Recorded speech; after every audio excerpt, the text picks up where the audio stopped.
O Baza Sato Samaya, Mano Balaya, Baza Sato Tenaba, Sudo Kayo Membawa, Sudo Kayo Anorado Membawa, Sarwa Sidi Mebra. Suzame Zeda Shriya Guru Hum Tata Gata Badrama Memunzamar Zimbam. Sado.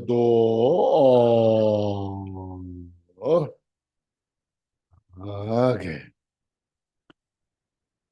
So here now, from this text, the heart essence of the Mahayana teaching by Mochireba.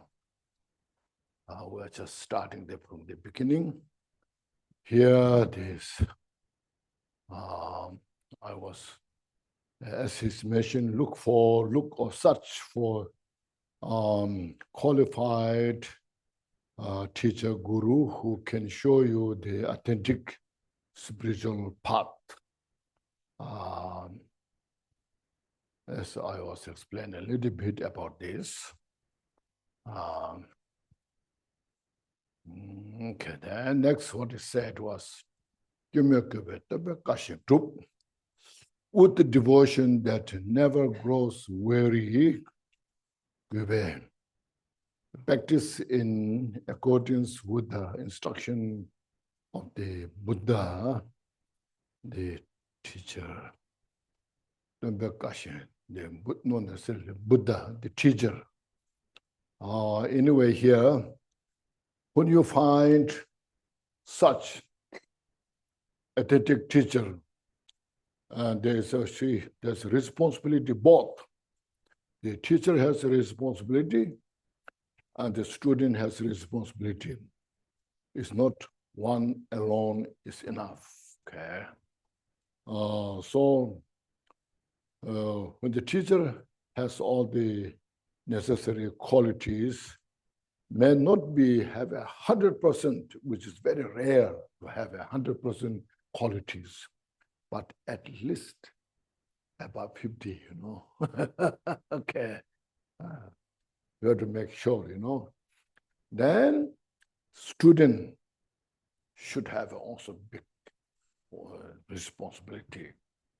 When you found such a good teacher, and we have to attend the teacher without feeling of sadness, but we should feel, there are so many teachers in the world. All those teachers, have the qualities, each and every, the elementary school, high school, college, university, all those should have the qualities, So when the teacher has good qualities, remains in the university college for many years, Who doesn't have enough qualities within a few months, few years, just, have to go. So same thing, So then when one finds such a teacher, then the student has as mission responsibility, devotion, and study, practice accordingly, especially the teachings they taught, must understand. So it's a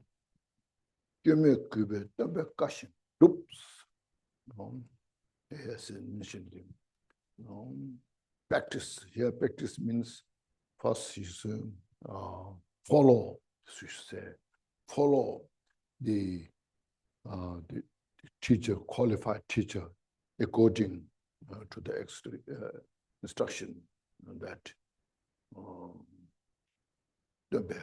whatever they, as Buddha taught, that.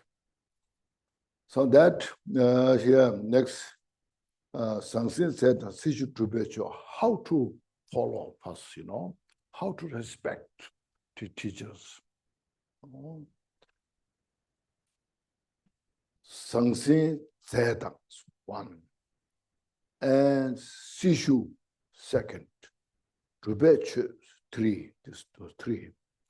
Venerate the Guru with the material offerings, what's necessary, place to live, food to eat, clothes to wear, is called material offerings.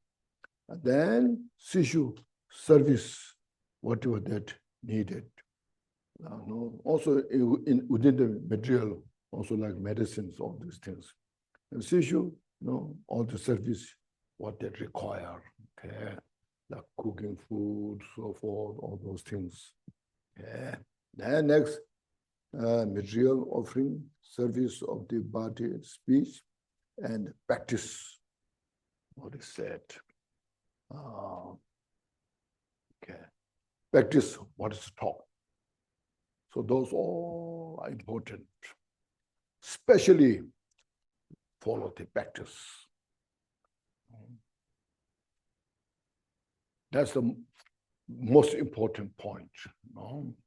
We follow the Guru that we want to study, practice Dharma teaching to free from samsara, to achieve enlightenment. So the great teacher would be pleased by that. If you study, practice, according to the instructions, that will make the Guru most happy. Yeah, it's one quotation, this, Marba and Milarepa. How many of you have read Milarepa's life story? You should read that, read really good,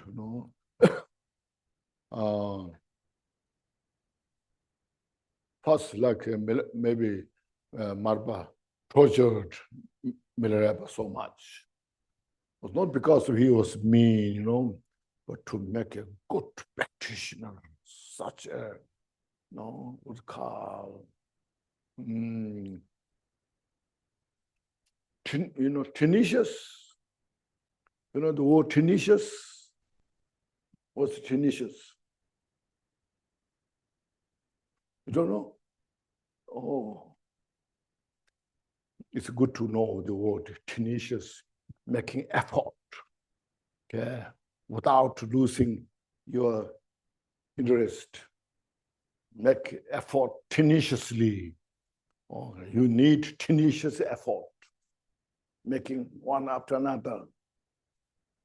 Okay, so that kind of, so to make such a great practitioner, Marpa, out of wisdom, out of compassion, out of responsibility, he kind of like seems like a torturing Milarepa. It is quite some years. Milarepa was trained at Marpa. So some looks like so badly treated. Even the people around that village, that area, they're talking about why Marpa wants to beat this man from way out there, why he wants it, beating him all the time, why, But Marpa was not afraid about this. Marpa was just totally how to make Milarepa most successful. So after done all this, Milarepa has nothing to offer. Nothing. Only Marpa fed him.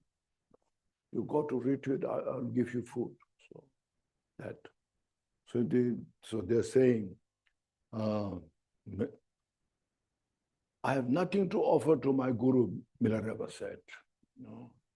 Only my practice. No sangsika biwa talame, palame shato tubejas.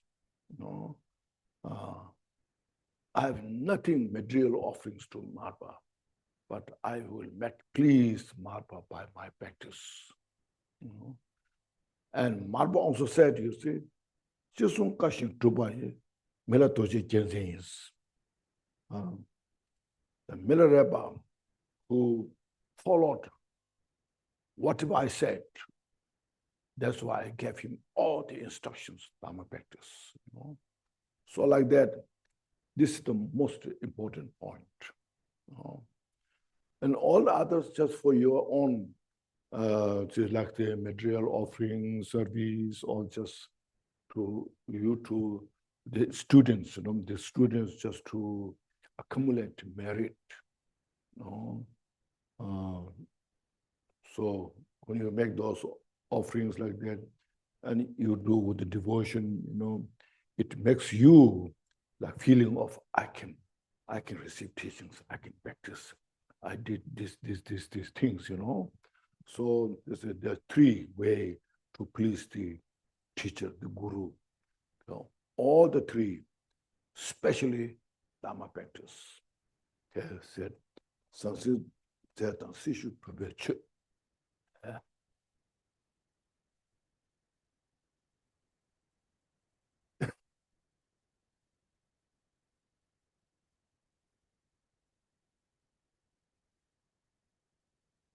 在这之前，仁波切，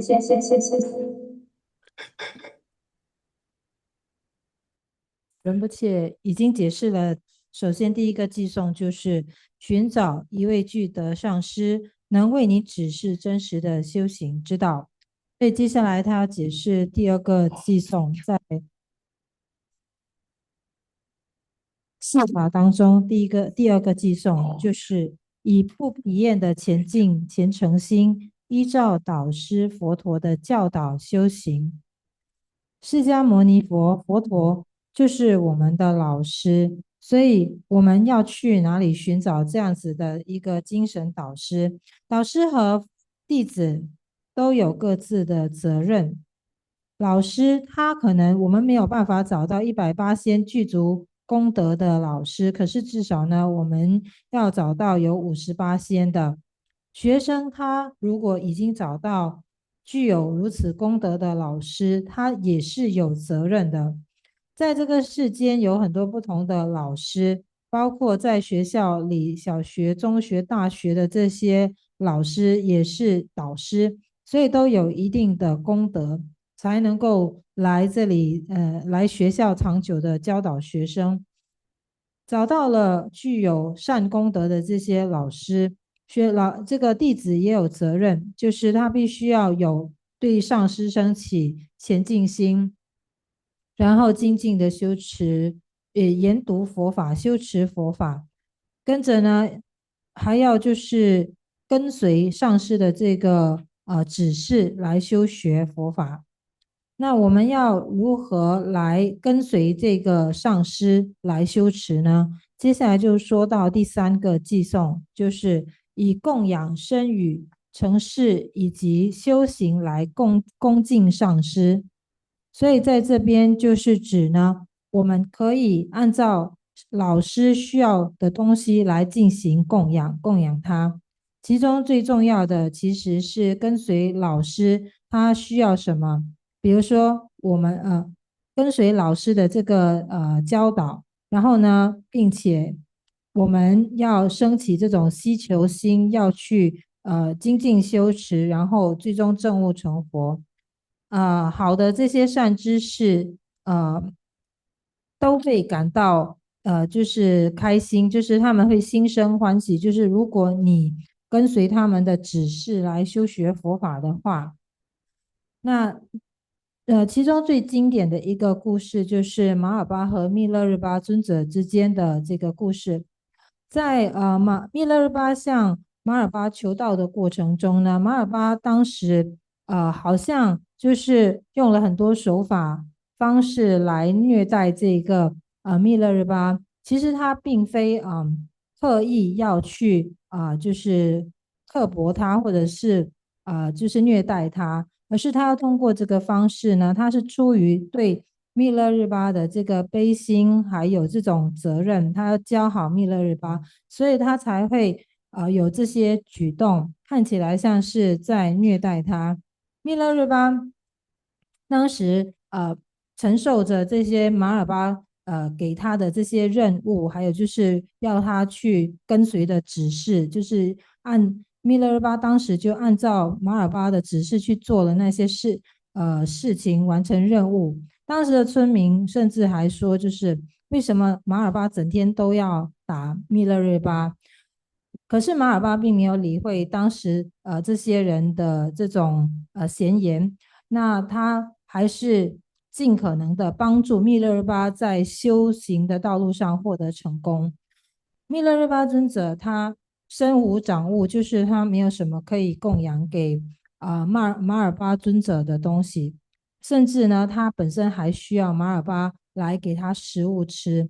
密勒日巴他说到：“我没有什么物质上的事物可以供养给老师，唯有我的修行，我拿它来供养。”所以马尔巴呢，他也说到，就是密勒日巴跟随我所说的这些指示来做，那所以他完成了我要求他做的这些修持，一切的这些物质上的供养等等呢，身语意的供养，其实是让我们这些弟子呢有机会可以累积资粮、福德资粮。然后让我们认为呢，我们是可以来领受这些教法的。所以在三种令师欢喜的方式当中呢，其中最重要的就是供养你的修行。Oh, thank you. Then next year, this all for preparation. So then when you find such a great teacher, and as mentioned, then about the Buddha nature that we have, reflect on this. I have Buddha nature. If I make effort, I can definitely achieve the benefit. So with this, he said here, they abstain from the laziness, wallowing in laziness, and apply yourself to listen and contemplating that which is meaningful here. Meaningful is very important. There's so many knowledge to know. There's so many books to read. Lot of stories, magazines.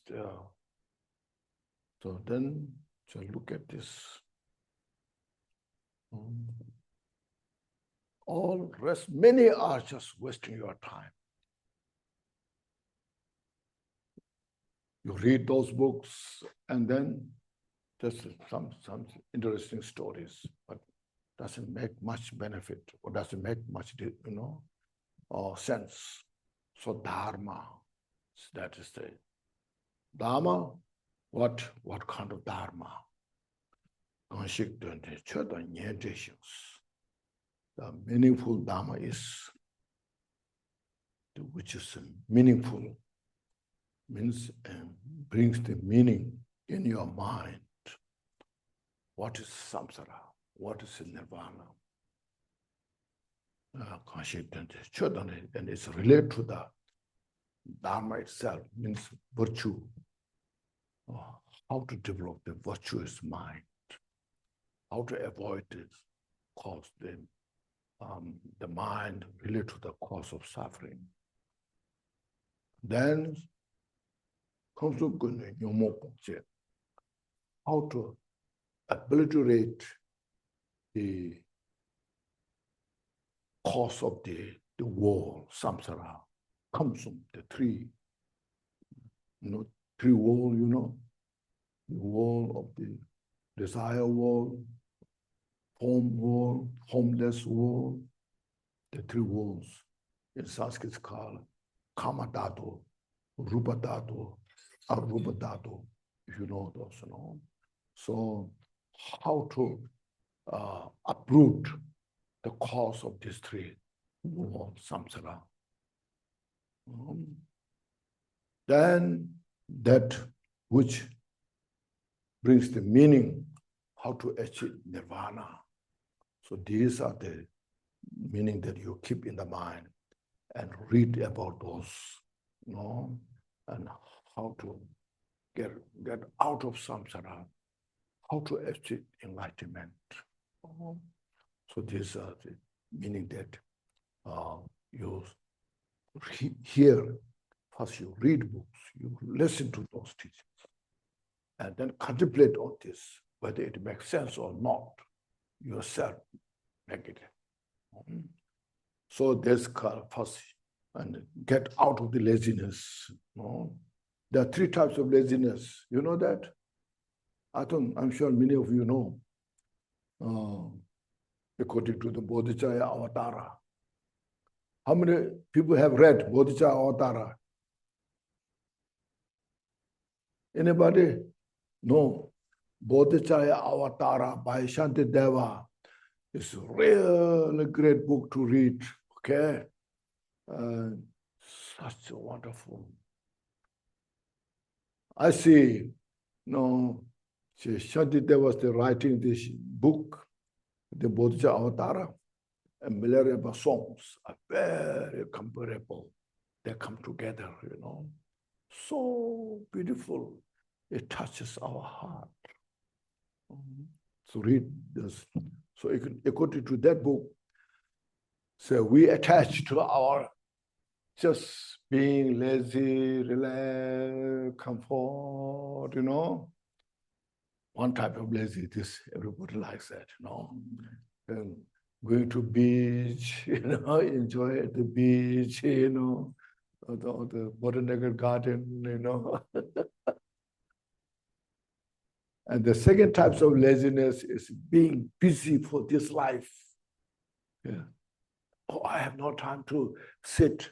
I have no time to listen to Dharma. I have to do that. I have to do this. I have to go there. I have to catch up this. Being so busy only for this life. Yeah. Then the other one is being lazy. I'm not good enough. I'm not so smart. When I read Dharma, I don't understand Dharma. Very difficult for me, Looking down on oneself. Yeah. So we are overpowered by of the three or any one of those, look into yourself, get out of this laziness and follow Dharma. If one has a will, there's a method. Get out of that. There's a lot of stories at the time of Buddha and afterwards. A lot of stories. And should I tell one story?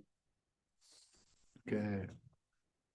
At the time of Buddha, so there was a boy, a young boy.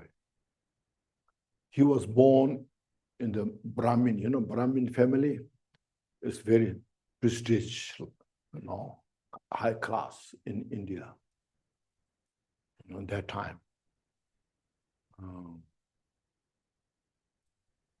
It's not enough just born in the family, but you have to pass a test, something like memorizing something,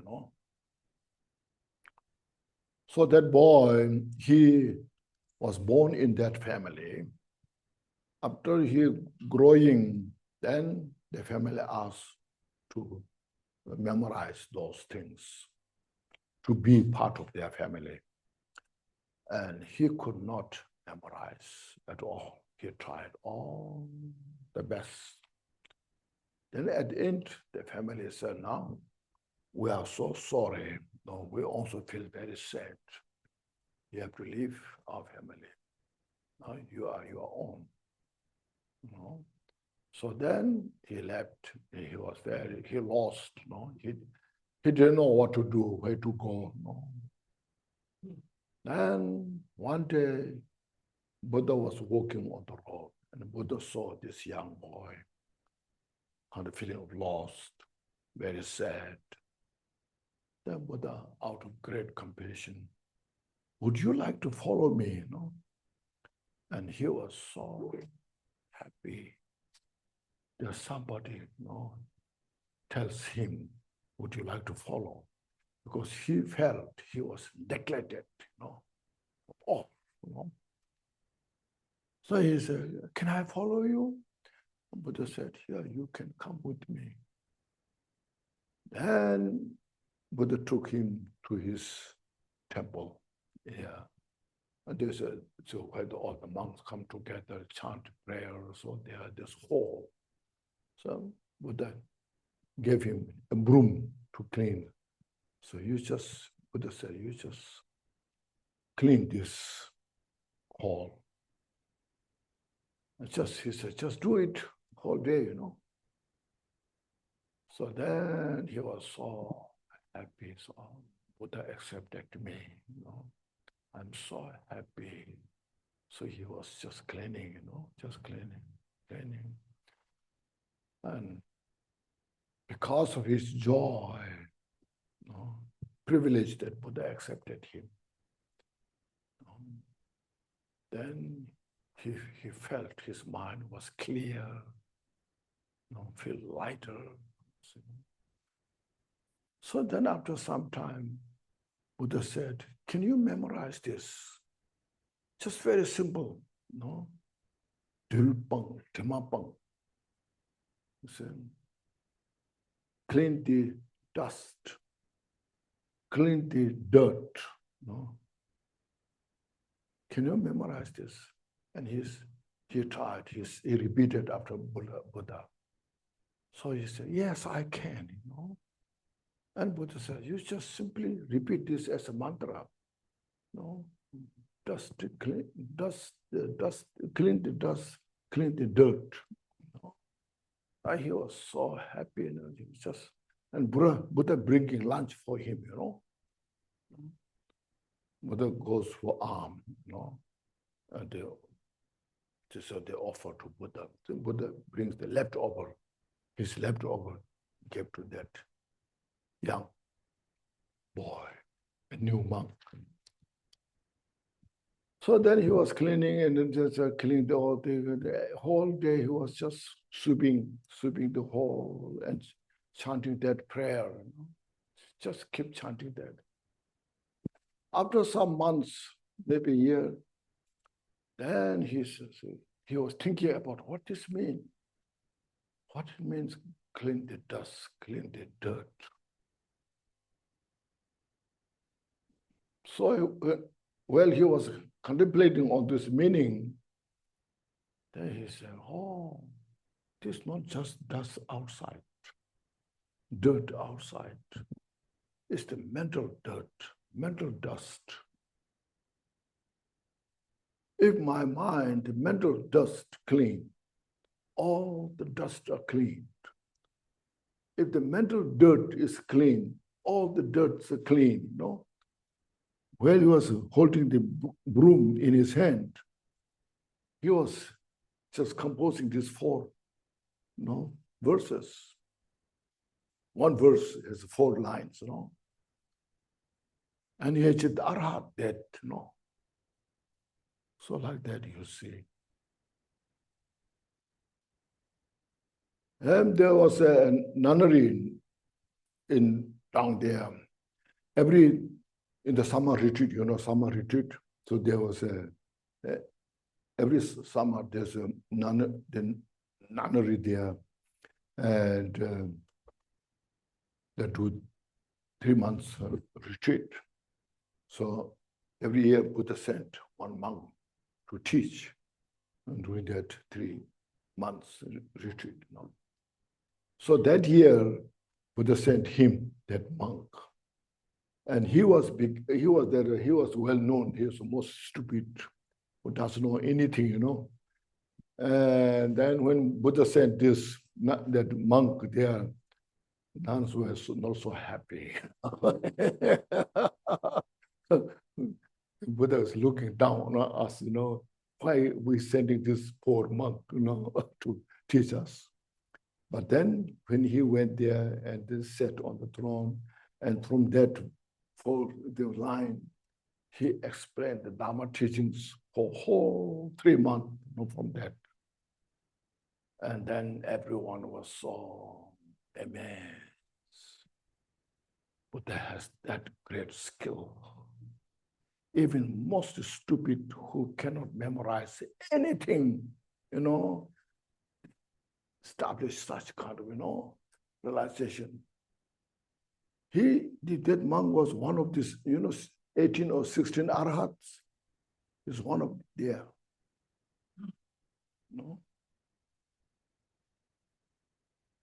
So like that, if you feel I'm not strong enough, I'm not good enough, I don't understand so much, If you have felt that, you see, that's the reason that we have Buddha nature. If you make enough effort, we can make it. So this is get out of all the laziness. Yeah, that is one. Okay.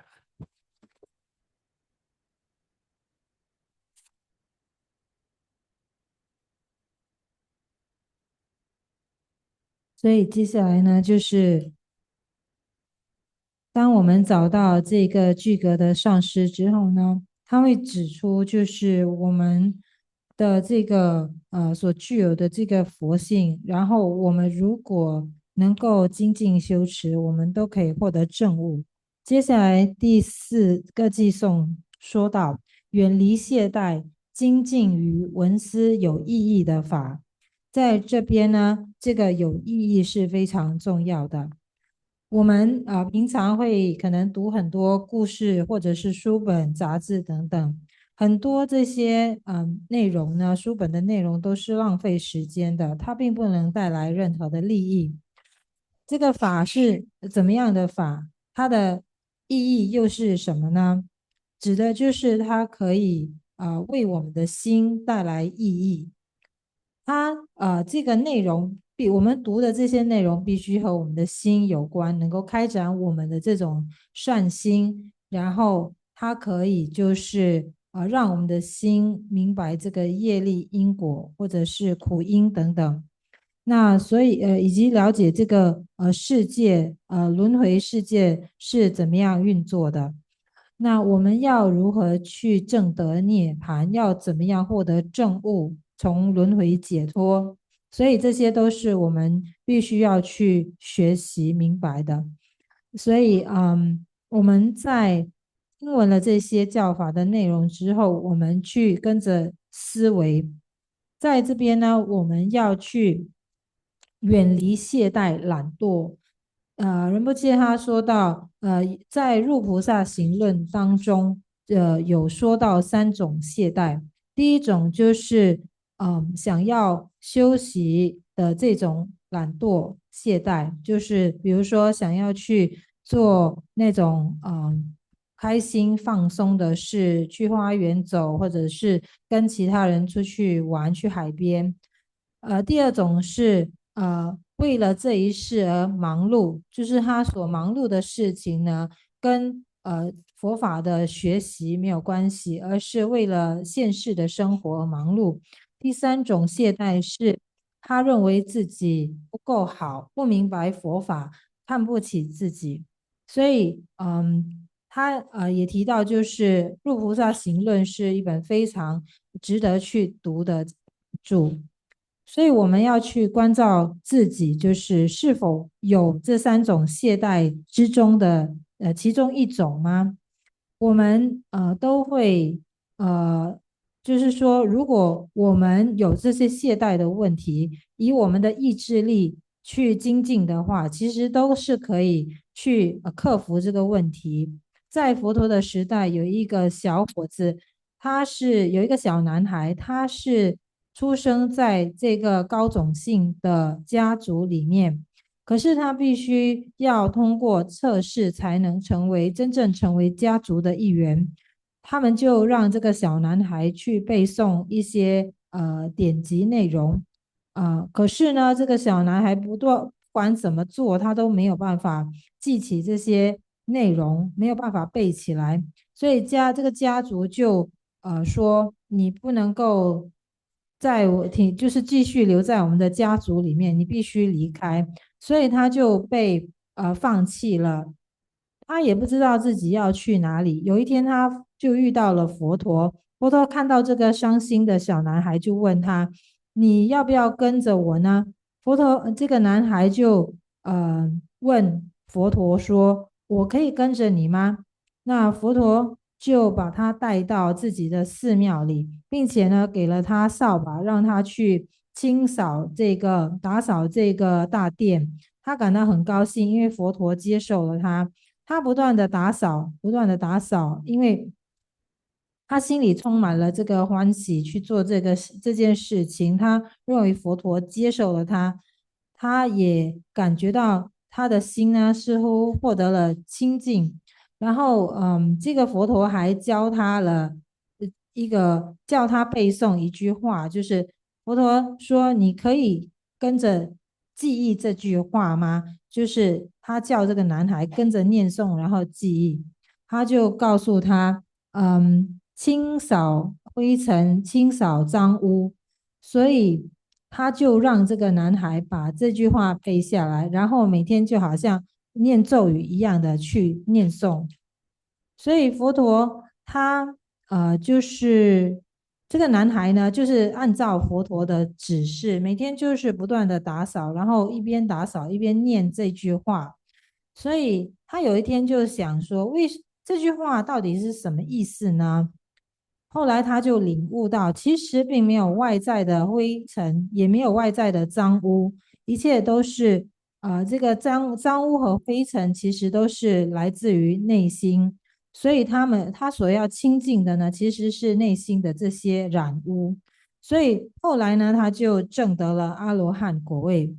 当时呢，有一次是在那个夏季，节下，就是夏季闭关的时候呢，有3个月的这个闭关的时间，佛陀每一年都会派一个老师去，给这些僧众讲法，所以这一次他就派了这个男孩，不是这个年轻的僧人，男孩后来他就成了佛陀的弟子，也是其中一个僧人。他就派这个僧人去给他们讲法。当时这些僧众听到原来是这个男孩要给他们讲法的时候，他们都有点不高兴，因为他们都知道这个男孩其实是出了名的蠢笨。当时，可是后来这个年轻的僧人呢，他就为这些僧众讲法了3个月之后，大家都对于他的这个所开示的内容感到惊讶，所以我们就可以看到，即使是最蠢笨的，蠢笨到连一句话都记不下来的人呢，最终也都能够获得了悟。所以他后来的成就，他成为了这个所以，如果我们认为自己能力不足、不够强的话呢，你必须要知道，我们都具有佛性，只要真的付诸精进修持，都是可以做得到的。所以，我们必须远离懈怠。Oh, thank you. And next said here, having found the teachings of the profound truth, practice in a solitary hermitage, subterranean, Chibu Weber thence, so earlier mentioned, received meaningful Dharma teachings in this short life, busy life. We don't have much time to rest. So bring the Dharma into your heart. Then, after having found the profound meaning of the Dharma, then focus oneself in the solitude place. This means as a beginner, we need a lot of support to establish our mind. There's some questions happen, how to stabilize your mind. See,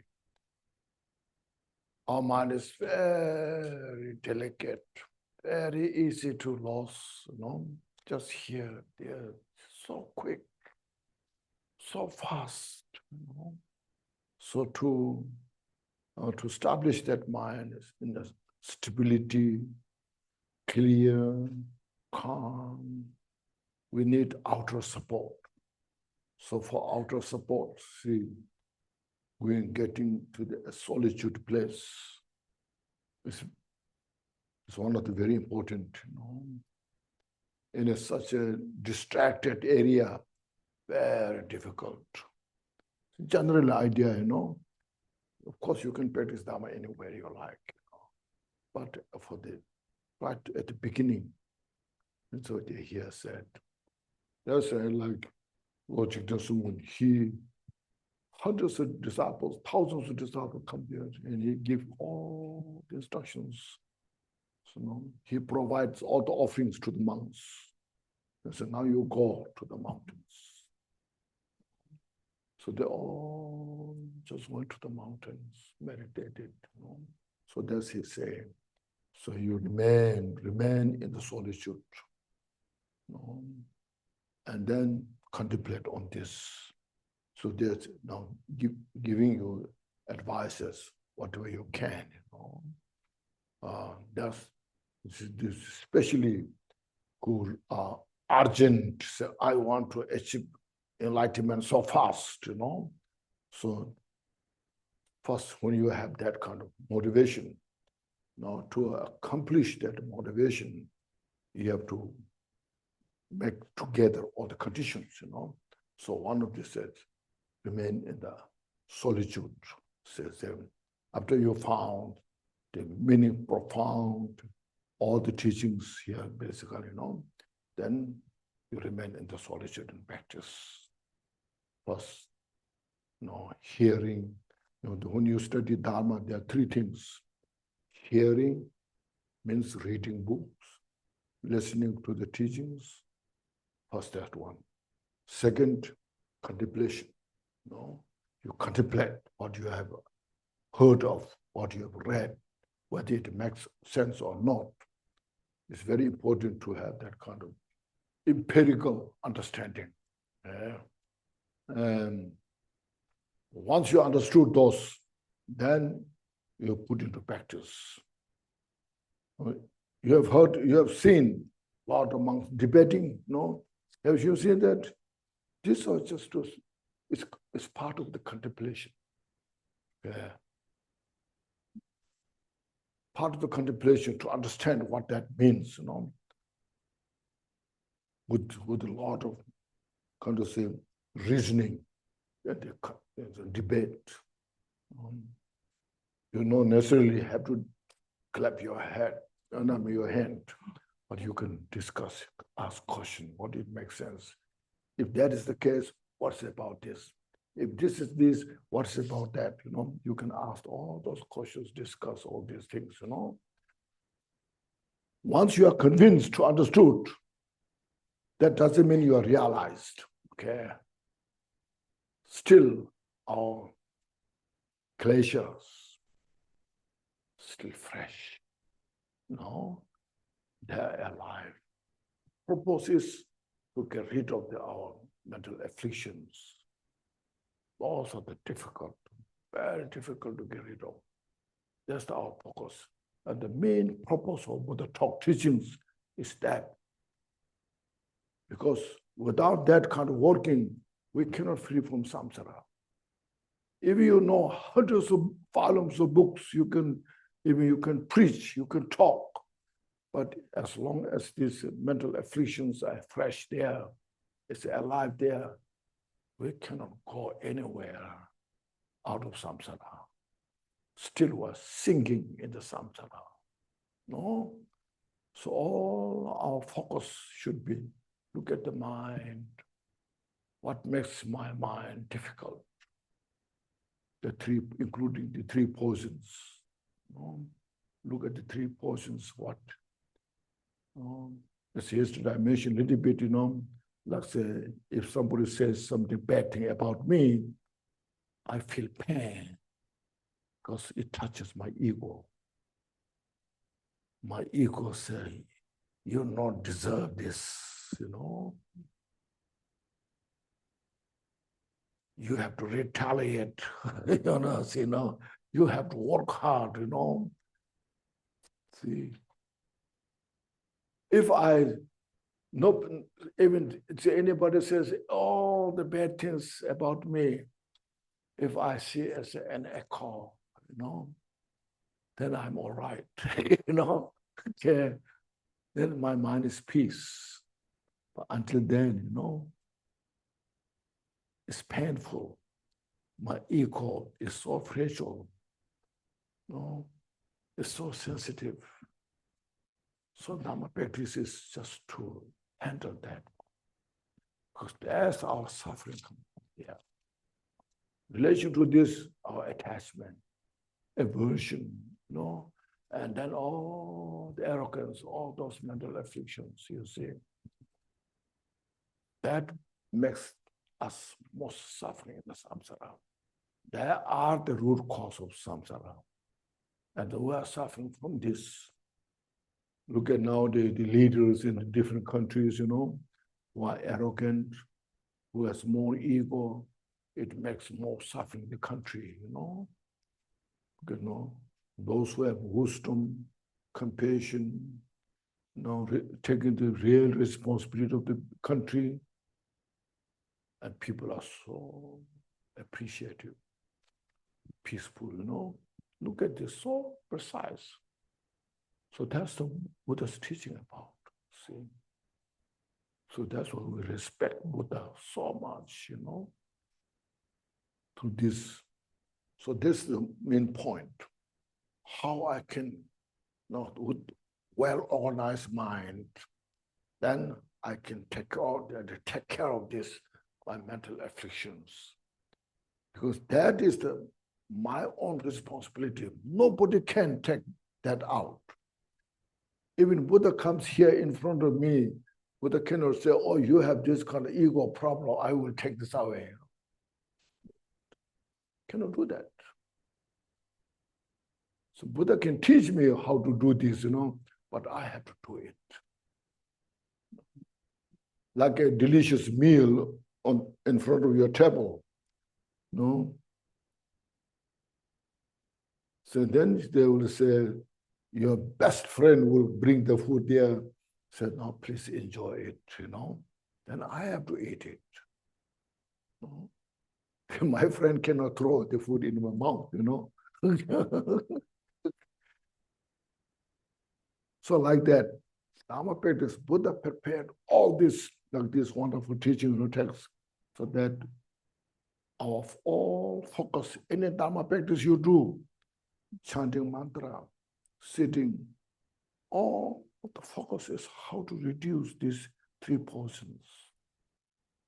That should be our main focus, So this is this kind of practice, okay? No. So doing it, but then,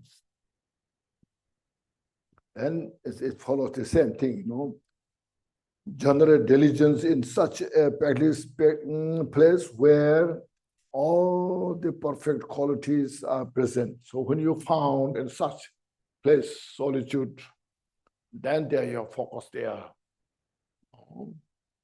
And all this just you bring your mind just without any mind wandering in other directions, just bring there. So you're there in such a perfect place.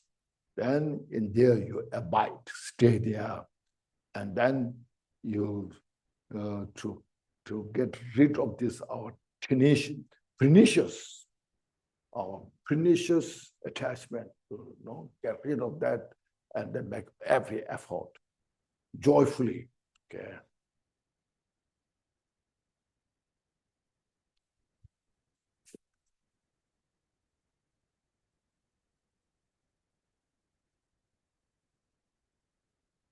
所以在之前呢，就是有说到，我们在领受了有意义的这个教法之后呢，我们就是要让我们的这个忙碌的生活呢，就是让它带入这个佛法的修持，在短暂的忙碌的生活中，要能够带入佛法的修持。在这个这边所说到的在这个寄颂第5个寄颂当中说到的是，当找到甚深法义后，应在寂静处独自修行。所以这边在这个寂静处呢，我们在一开始的时候，因为我们的心不能够很难安住下来，所以我们必须找到这样子的一个地方，然后呢，能够去让我们的心变得稳固，就是在这边修持的话，变得稳固、清明平静。所以这些都是外在的一种助缘，帮助我们来修持。去到这个寂静处是非常重要的，因为如果我们一直处在非常充满各种干扰的环境的话，是很难修持的。不主吉天松共他曾经派遣这个成百上千的弟子们去到这些寂静处来修持，所以当时他还提供了各种的这些物资，让他们去到山里面去闭关，安住在寂静处，然后呢，就是去进行他们的这种禅定修持等等。所以我们平常呢要有升起这种觉得很要紧的这种想法，就是我一定要成佛。然后我们升起了这样的一个想法之后呢，接着我们要去创造一个条件，就是可以去让我们安住在这个寂静处来修持。所以，当我们研读佛法的时候，有3个重点，就是闻思修。闻就是听闻教法，思呢就是思维，把所有听闻阅读的这些教法呢来进行思维，跟着才进行修持。所以，在我们思维之后呢，我们因为要去明白教法的这个含义到底是什么，所以我们要去尝试去解构，或者是找出原因。我们会通过这个辩论等等方式，或者是讨论的方式来进行。所以通过这些方式，我们确认，而且这个理性上是相信这个教法之后呢，我们尽管明白它是正确的，可是因为我们还没有了悟的关系，所以呢，就需要去以实修来让它稳固。这样子，我们才能够去除我们内心的烦恼。如果还有烦恼的话，就还会在轮回里面。我们应该去关照自心。那我去了解为什么是什么让我们的心感到这么困难，就是充满了这个痛苦，那就是三毒。有些人他会说，如果有人说我坏话的时候呢，我们会感到痛苦，那是因为我们都有这个我执，因为我执感到不开心了，所以我们就会感到这个痛苦，因为这个我执呢，令我们的心感到脆弱、敏感，所以这个痛苦就是从这些升起的。如果有人说我坏话的时候，我将它视为回音，而不去理会的话，其实我们的心是不会受到伤害的，因为这个我执还有这个骄慢，比如说骄慢的缘故呢，这个我执和骄慢就是痛苦的根源。比如说有些国家的领导，他们可能充满了这种我执，然后骄慢，他就会给这个国家带来痛苦。如果是有智慧的领导人呢，才能够让国民就是充满安乐。我们要如何去调伏我们的心和烦恼呢？佛陀他没有办法，就是直接说你有这个我执，那我直接拿走就可以了。佛陀的教法呢，是我们必须跟着去修持他的教法。即使今天最好的朋友拿了这个美食到你面前，你还是要自己吃，你不能够就是让他帮你来吃这个食物。所以佛陀准备了这些很甚深的法药，我们就应该去专注在这个法药，让它能够，因为这个法药呢，它是能够减少我们的这个三毒的。所以我们就要去通过实修来做到，就是能够断除三毒。接着第6个寄颂说到，在具足功德的地方升起精进心。所以我们已经找到了这个寂静处来进行修持，我们就要让心专注下来，就是接着安住在这个地方，安住自心，然后呢，避免这些烦恼的干扰。哦，okay, that's good now. At the last line, he said,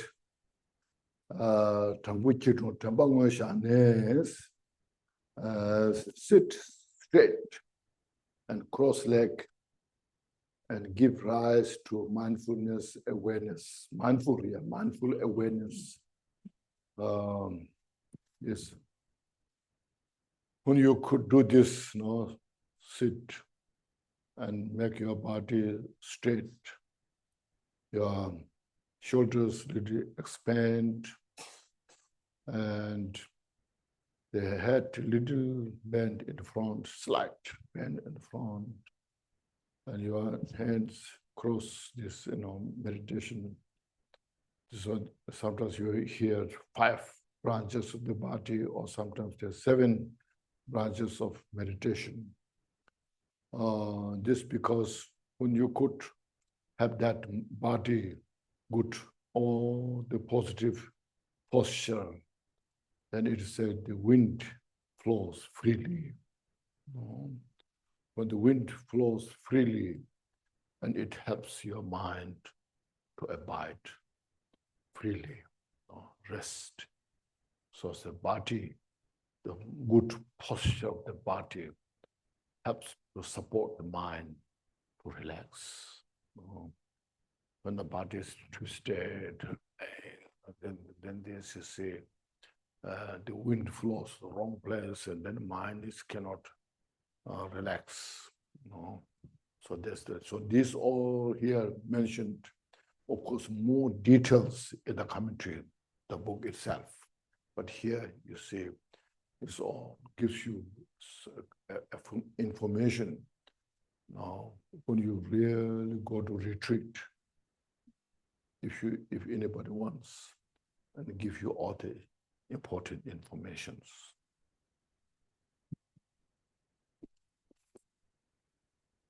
所以在接下来这个寄颂，第7个寄颂呢，说到就是身直结跏趺坐，升起正念觉知。所以我们在禅修的时候呢，我们的坐姿首先要伸直，然后呢，这个我们可以坐的这个坐姿可以结这个5支或7支坐，然后我们正确的这个坐姿坐定呢，能够让我们身体的气呢能够很好的运行，让我们的心也就能够放松安住。如果说没有正确的坐姿的话，这个身体中的气呢会乱窜，然后呢就没有办法很好的放松下来。这个尤其在我们如果进行闭关的时候是非常重要的。And with this all preparation, first is finding out authentic teachers and how to serve the teacher, and what to teachings, how to you to receive the teachings, all this information there. And with that, in that solitude place, say here now comes first said, as an antidote to getting dropped into the present life's drama. Think about impermanence and death. Here is the meaning. Here said, contemplate. Contemplate the impermanence of death as an antidote to the attachment of this life. Okay. it's not saying something like, you have to reflect on death, think about the death, and all this.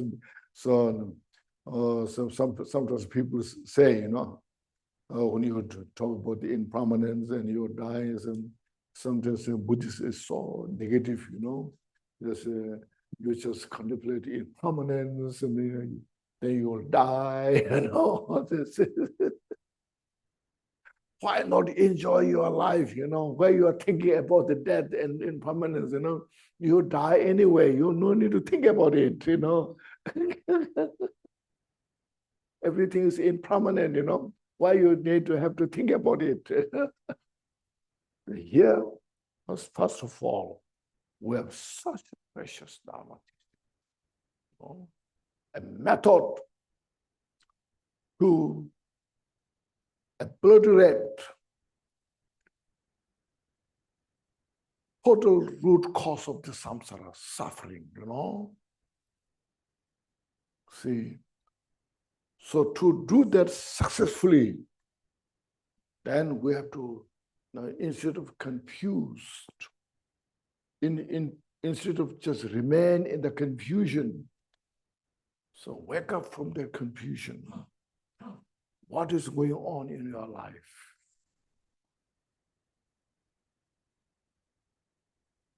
So that the precious human life will come later, there.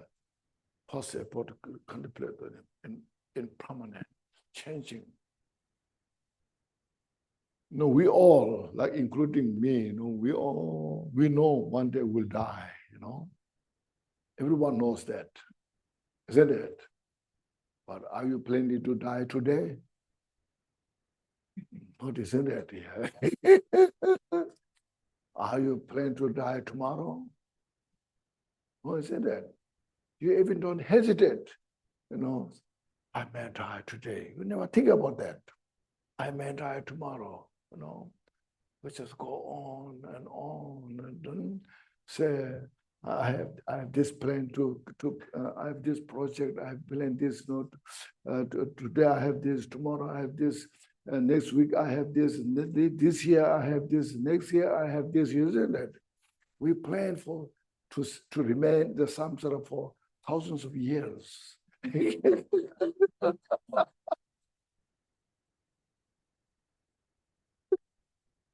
So this is what is saying. You have the precious human life. You dare not waste it. As earlier mentioned, meaningful, you see how to bring the meaningful this life. Use this precious human life in a maximum way so that you get all the benefit. Is the point, okay? So don't think about the impermanence of death. I don't like to hear that one. It's just, it beats my heart, See?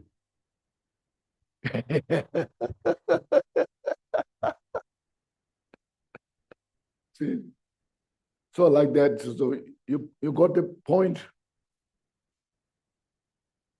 Just for example, I tell this story in many places. Venerable, who possesses nothing, What he has a clay pot to cook his nettle. Nettle? It is what do you call that? A green, that you cook and eat. It grows in high. In Singapore, you grow these nettles? No, maybe not. It grows in the high mountain, in the high mountains grows. It's a sticky, nettle. Anyway, Venerable has the clay pot where he cooks the nettle, So, and he remained in one cave for many months. For many months he was meditating there. Only he has food, is to cook the nettle, and he eats that, and that's it. One day, then he moved to another place, from there to another, some sunny place. So then he took his pot in his hand. He walked on the road. Of course, the trail is not so nice because nobody go there. It's so small, a lot of rocks on the road. And he stepped on a piece of rock, he fall down. Well, he fall down, of course, the pot broke into pieces. As soon as his pot broke into pieces, he got such a strong message from that about the impermanence. No. Because he was holding the pot in his hand and walking, Well, he was walking with that and fall down and the pot broke there. It's just such a sudden, and that he got such a strong message of impermanence. And he was singing out of that, he's such a strong message he got. The part just I have it's broken now.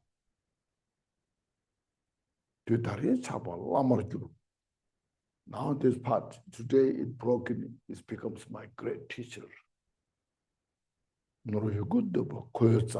This is all the wealth that I have. And I'm so grateful receiving the teaching of the impermanence from this. This symbolizes our precious human life. And generally, it represents all the composite phenomena. Becomes so fresh, vivid teaching. It's everything. I was talking a dream, It's like a dream, that moment.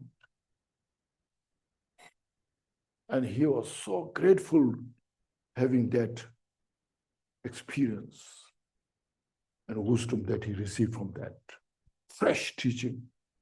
It became his root guru.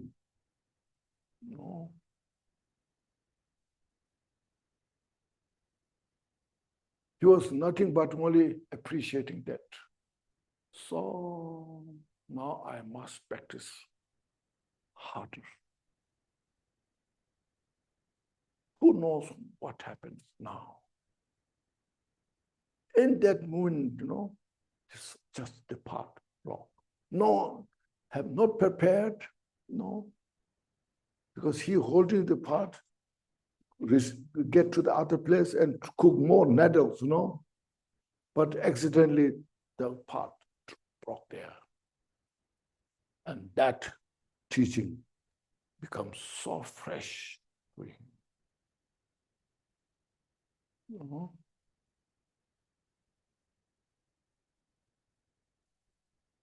Before that, he said, this is my part. Just holding my, But then when the part broke, no longer exists that one, that idea of mine. All the phenomena is like this.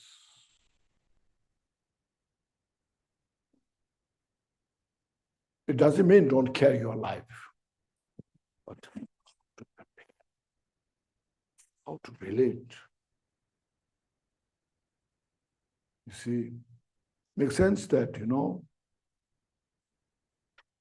he was so appreciating that. He received such a profound teaching from this.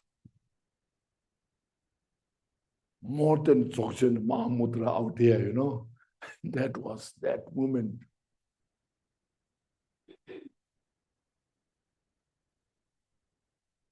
Now just look like for ourselves, We, like me, if my part is broken, I will cry. I'm so unfortunate. at first place, I don't have anything. And only the part that I have now is gone. Now, how I will survive? Where I will get this, my second, part? How I will eat? What should I eat? I will just worry about those things. But Miller was not worrying anything about those things.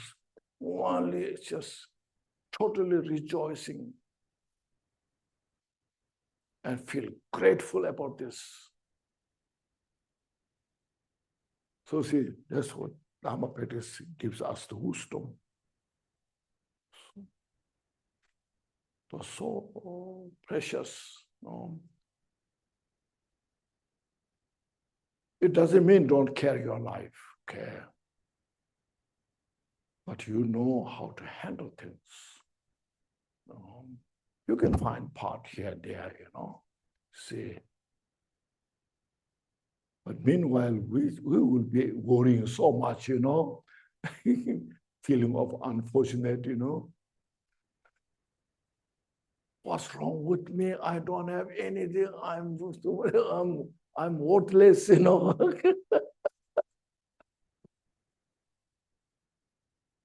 So that's the same. Contemplate on the impermanence. Changing your body. There's relation to this, you see, since many of you are reading Jewel Ornament of Liberation, after meeting the master, spiritual master, Kampupa said, now,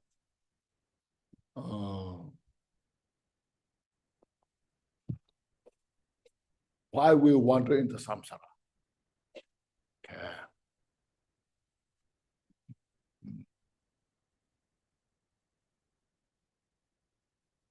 So there are 4 important points.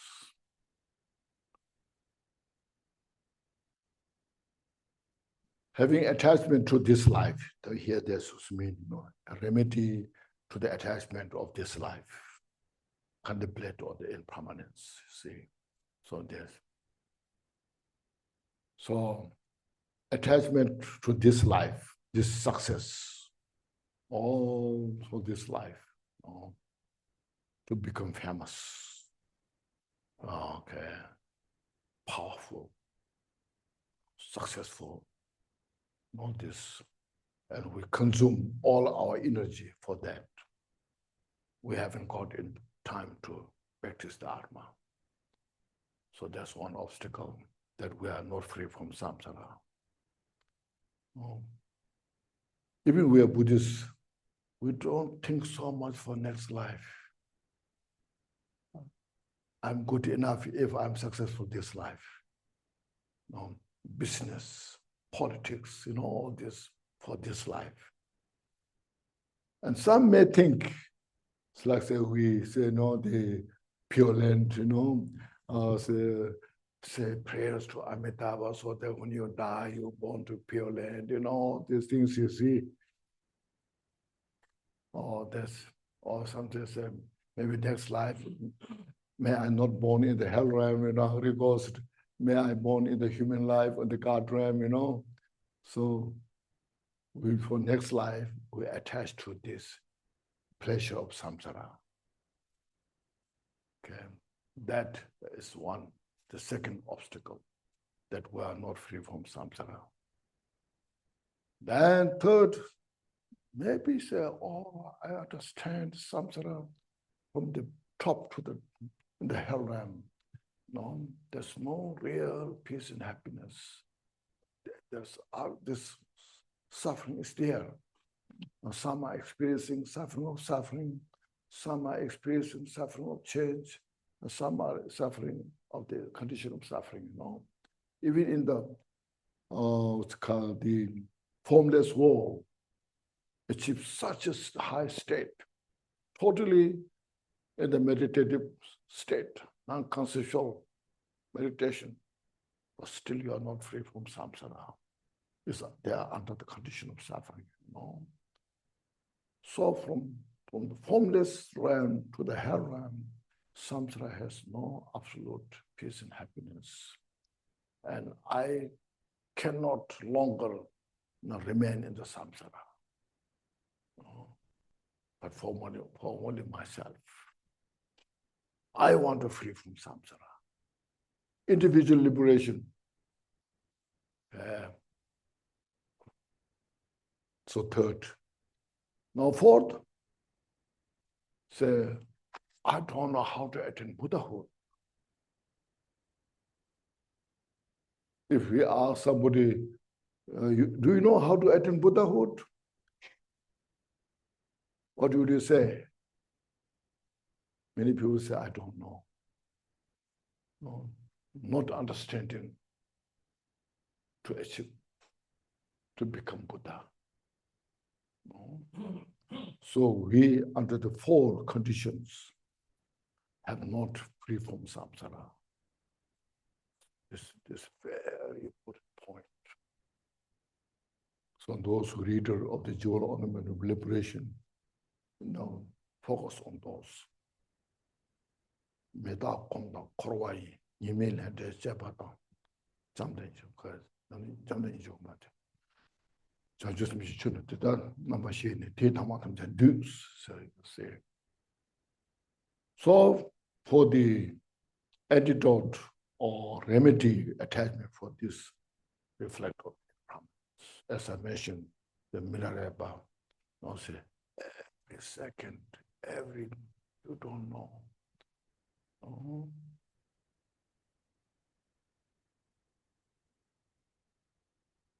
If say no, yeah, can you give me guarantee that give me the signature that you will not die tonight? Then you say, I don't know. No. You say, I hope not die. You see, so contemplate like these things. Impermanence is such a precious. That will one of the very important point, get out of the laziness. Yeah.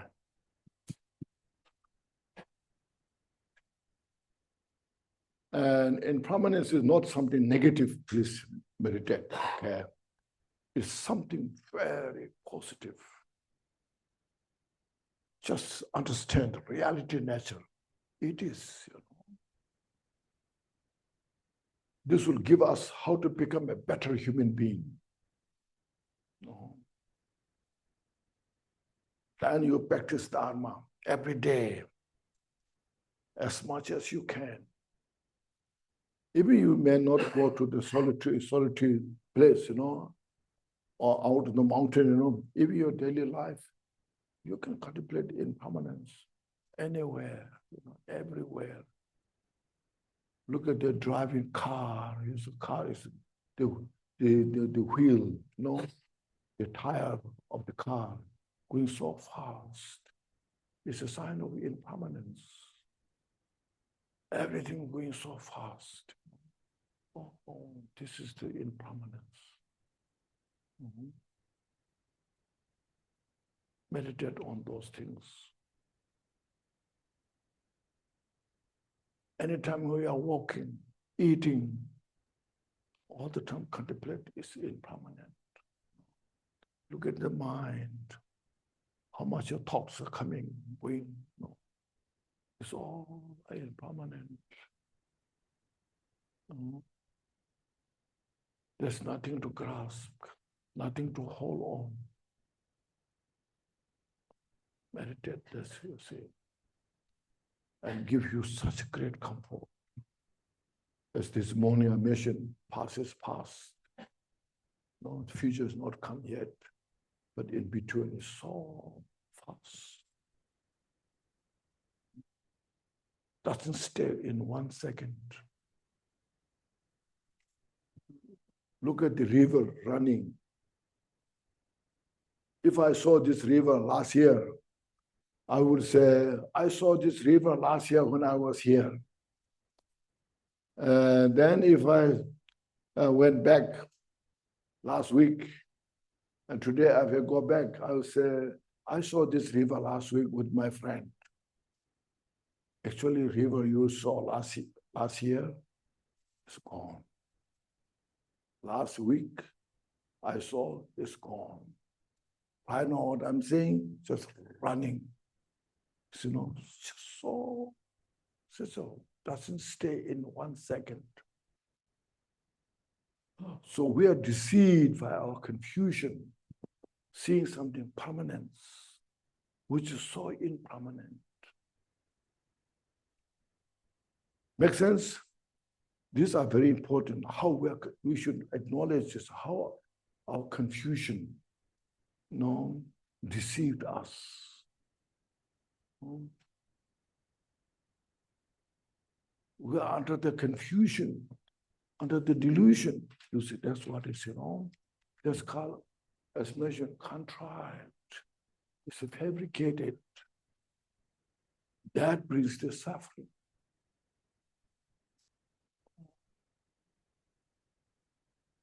So if you know how to live as it is, there's no suffering. So appreciate that, how Buddha taught the teaching, that how things exist as it is. Nothing special, okay? If you really carefully, you empirically contemplate, nothing special. Because it teaches as it is. But since we are so confused, deluded, then we should say Buddha's teachings is something special. Just to wake up from the delusion. So meditate like this, contemplate that way. And within the perception of the impermanence is the supreme, Buddha said. 도시 탐정한 게 초들겨봐, 메타백 도시.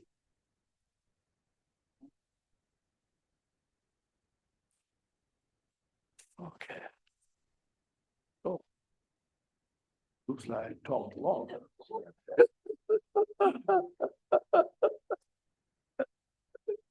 No, I can rest, okay?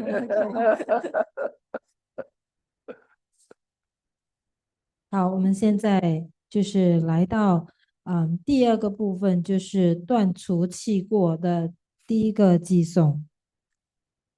这个偈颂说到，为了对治对现世的执着，因思维无常与死亡。好，所以在这边呢，首先就是在这之前，我们已经做了准备，就是首先我们要找到具德的上师，然后我们要去承事上师，接着呢，我们会领受他的教法，之后在一个寂静处来修持。所以在这边，我们就是要去对治贪着，对于现世的这个贪着。我们不是只是要去反思说死亡或者是无常，因为有些人他们可能会认为这个佛教徒为什么都这么的负面悲观，每天都要一直谈论死亡，为什么不可以去好好享受这一世？因为反正都会死，那一切都是无常，那为什么一直要不断的去提及，还有去反思？其实，因为我们就是有许多的这种迷惑，所以为了让我们自己能够从这些迷惑中醒悟过来，所以我们要知道如何正确的去观待这一世。我们大多数人都知道呢，有一天我们都会死。可是你是否有想过，其实我今天就可能会死，或者是我明天就可能会死？所以，我们其实多数人一直都不断在规划我们的未来，明天、明年、下一个月等，甚至我们会在规划要在这个轮回当中多活1000年。所以呢，这个就是我们要如何去思维这一世，然后呢，让它变得有意义。我们要善用我们的这个宝贵人生。密勒日巴尊者他曾经有过这样子的一个经历，他其实什么都没有，他身上只有一个陶器，用来煮他的荨麻。他当时在一个洞穴里面禅修了好几个月。有一天呢，他就想要搬迁到另外一个地方的时候，他把他的这个陶器拿在手中，然后他就走在这个有很多石子的小路上面，他不小心就跌倒了，这个陶罐就摔破了。当时他所经历的这个情境呢，让他留下了就是让他有很大的感悟。他当时就是手中拿着这个陶器，然后呢，这个陶罐摔破之后呢，他觉得这个陶罐破了，让这个陶罐成了他的这个伟大的老师。因为这个陶罐是他唯一所拥有的事物。那他尽管只有这个陶罐，然后又摔破了，可是他却领受了一个来自陶罐的很大的这个教法，就是有关于无常的教法。所以他认识到、领悟到这一世呢，其实都是无常的。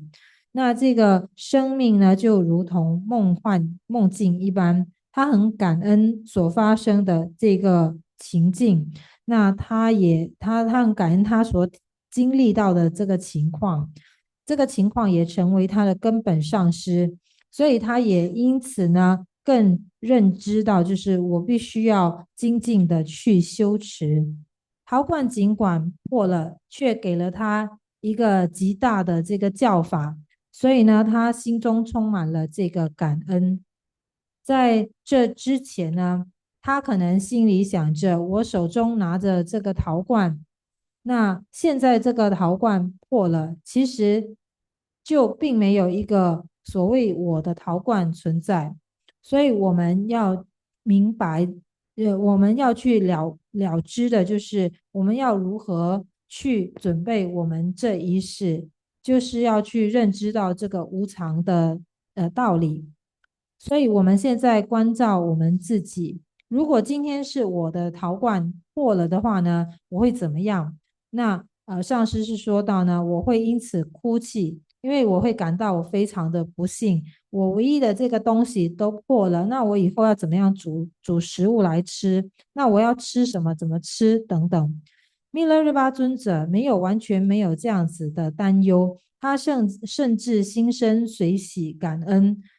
那是因为呢，他的所修持的这个佛法给了他极大的智慧，所以即使面临这种困境，他都能够将它视为是一个教法。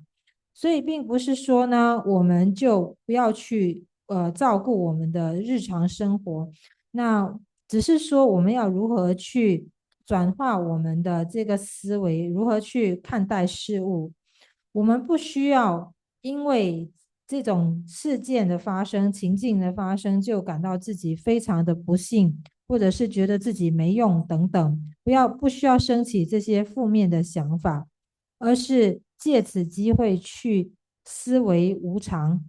在这个解脱庄严宝论当中呢，这个冈波巴大师他就说到，在我们值遇善知识之后呢，我们为什么还会在轮回当中流转？他提到4点，所以首先第一点就是我们贪着于现世的生活，比如说我们希望我们这一世的生活可以非常成功，有名气，具有权势等等，所以我们就把自己的所有精力都专注在这些现世的生活中。那因此我们就不可以从轮回中解脱。第二呢，就是我们认为这个，第二就是我们没有办法从轮回中解脱，是因为我们很多人呢，甚至是佛教徒都没有很好的去常常思维关于下一世的生活。有些呢，他们觉得，我只是念一念这个阿弥陀佛咒语，然后呢，向阿弥陀佛祈祷，死后去到净土就可以了。那有些甚至只是希望下一世转生到人道或者是天道，所以因为这样子的想法呢，就没有办法从轮回当中解脱。再来呢，第三是轮回中的这个痛苦，包括了三苦，就是苦苦、行苦、坏苦。不论在这个轮回当中，其实都是痛苦。不论是这个无色界到地狱界、地狱道等等的这些众生，都是处在轮回的痛苦当中。所以我们要去让自己了解到，不论是任何的这个轮回的这个界，哪一界都好，其实都是会受苦的。第四就是不知道要如何证得佛果位。今天如果问你，就是你要如何证得佛果位，很多人可能不知道要如何回答。所以，所以这四点呢，让我们无法从轮回当中解脱出来。因此，我们就必须要有对治的法门，也就是念死无常，思维无常。在这边呢，比如说，当我们问你说，你能否向我保证你今天不会死呢？其实我们大家都没有办法去保证我们一定不会死亡。那所以呢，这个无常呢，是无常的这种教法呢，是非常宝贵的。无常并不是一种负面的想法，其实是非常具有积极性的，因为它让我们能够清楚的明白这个究竟的实相到底是如何，我们就会变得是一个更能够善用我们的宝贵人生，去修持佛法，尽可能的修持。无论在何时何地呢，其实都可以进行思维。比如说，我们看到车辆在行驶的时候，那个轮子飞快的转动，我们也可以去思维无常。另外呢，比如说我们看到世间整天有许多的快速的变化呢，这些其实都是无常。我们在行住坐卧的时候呢，也可以去思维无常。所以我们要明白，没有什么事情我们是可以抓得住的。所以我们就也因此呢，有这样子的了悟之后呢，它可以让我们更加的放松，感到舒适，因为我们就可以明白，过去的就是已经过去了，未来的还没有来到，所以我们既抓不住过去，也抓不住未来。比如说，我们在观看那个河流流动的时候呢，可能你会想说，去年或者是上个星期，我刚刚看到这个河流在流动，在当下你可能会这么说，可是其实呢，是去年或者上个星期所流动的河已经不再是同一条河，一切都已经逝去，已经都不同了。所以它其实连一秒钟呢，这个河连一秒钟都没有停留的，其实都是我们自身的迷惑呢，在欺骗我们自己。所以，这个迷惑还有这种有造作的就是有造作的这种想法呢，就给我们带来了许多的痛苦。我们最重要是能够让事物让它如是般，就是我们就不要去过多的去编造它，那就不会有痛苦的产生。其实佛陀的教法并没有什么特殊之处，那我们认为，他只是告诉我们这个事物，你就让它如是就可以了。只是因为我们的心有所软污的缘故呢，我们就觉得佛陀的教法是非常特别的。佛呢他就说过，这个无常的就是对无常的这种感知呢，是非常无上的教法。Questions?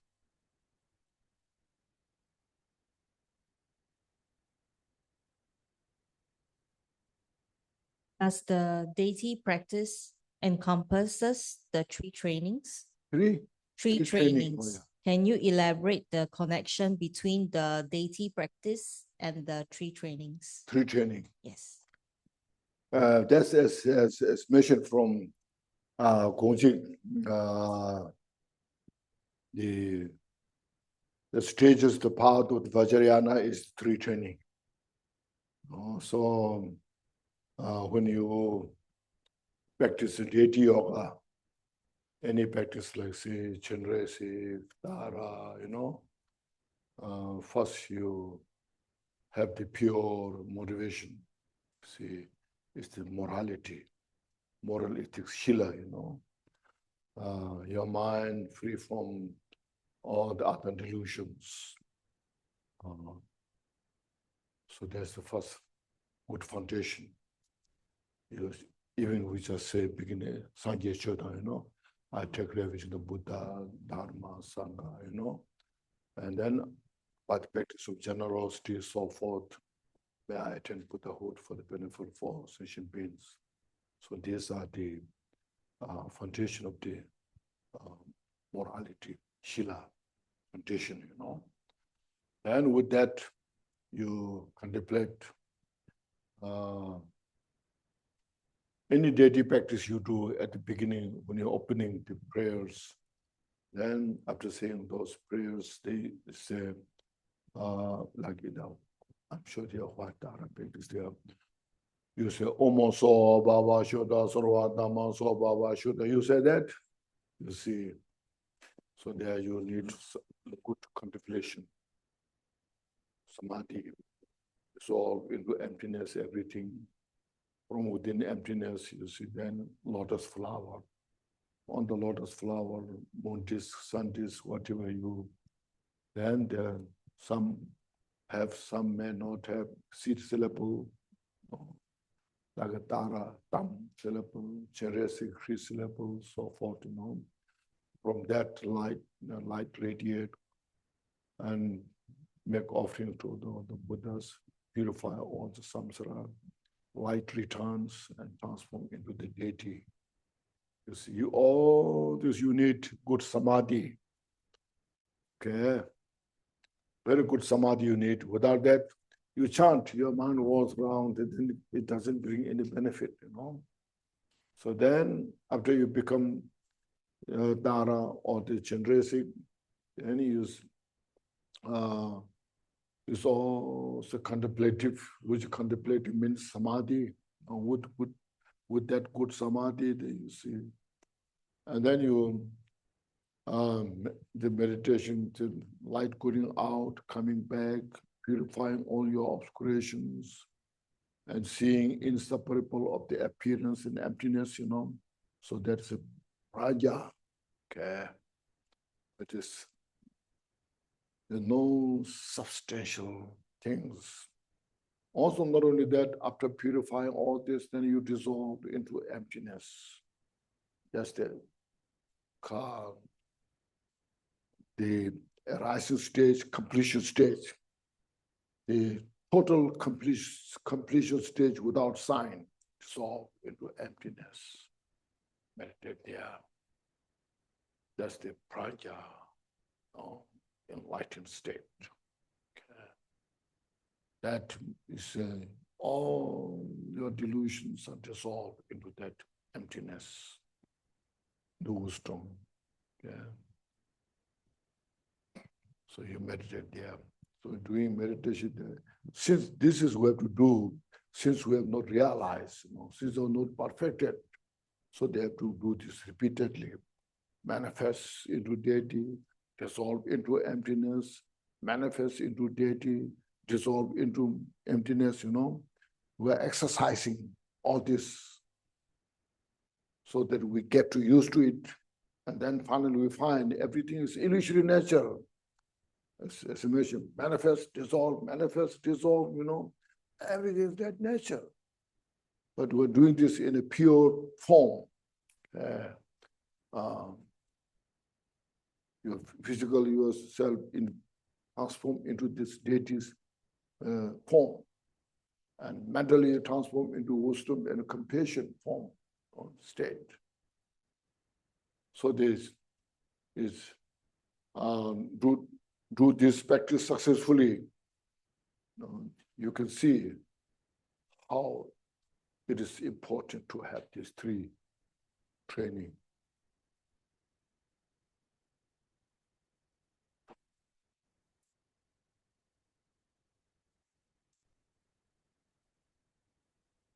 所以这个问题是问到呢，这个本尊的修持呢，是否包含了这个3种修持，就是之前提到的。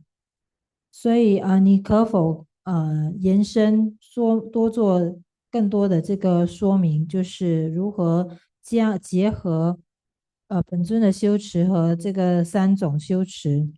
所以在这边呢，这个在正法一义当中呢，其实就有说到这个3种修持的重要性。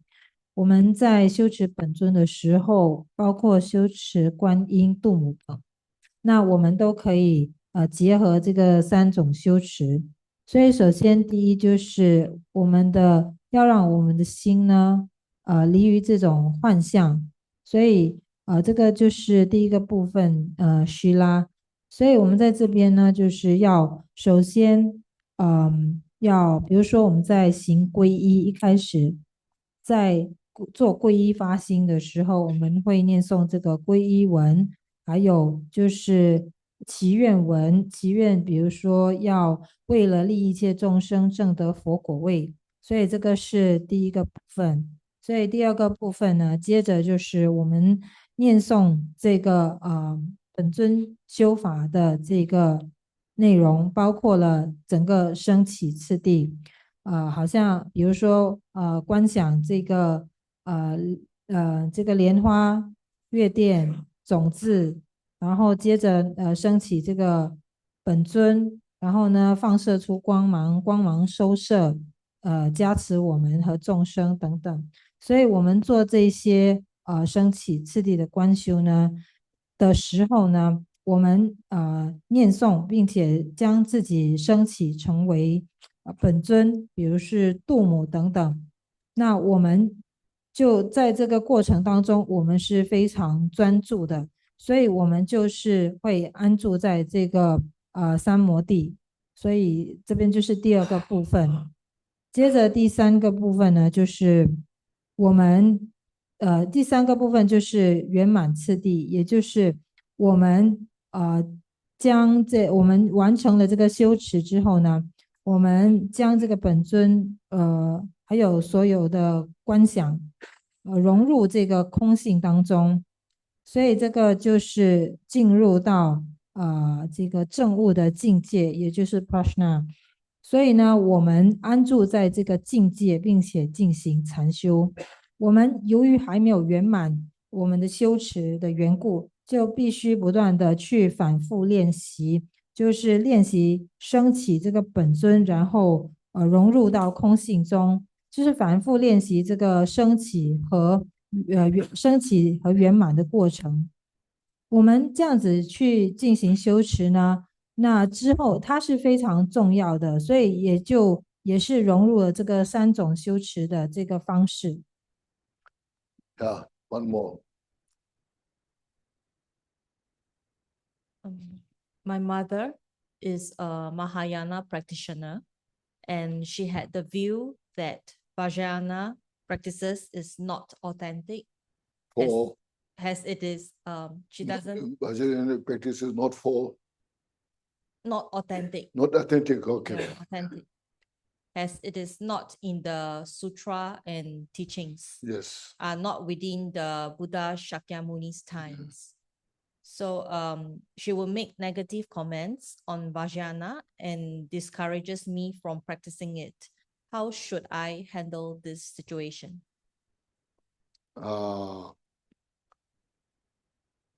First of all, Buddha's teaching is to free from samsara.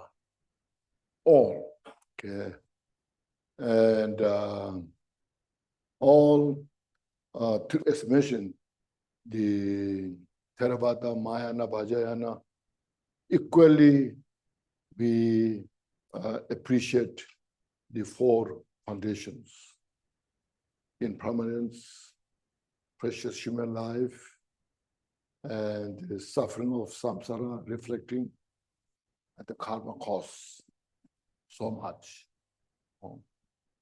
And then after that, as I mentioned, all the three yanas, we totally dedicate, appreciate the three trainings.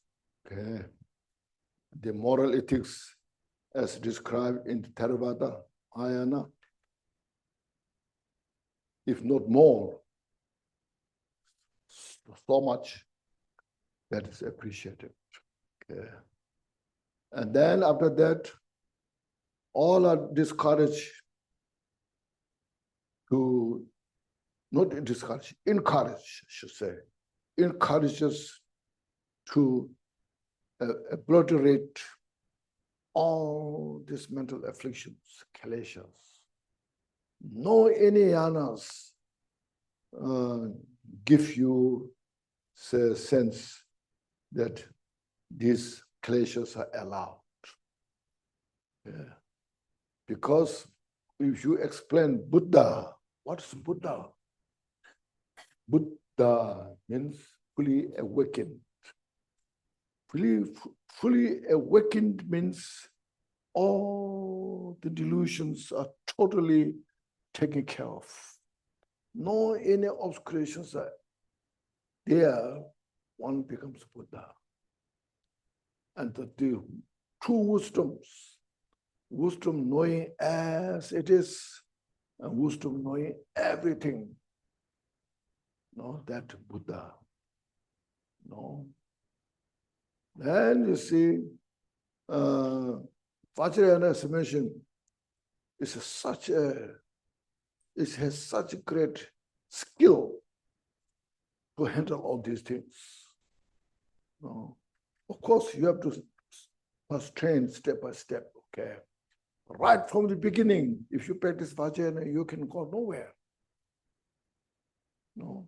But as Buddha taught, as great masters, like say, look at the life story of Venerable, you know, and teachings of just say, like you know, look at those.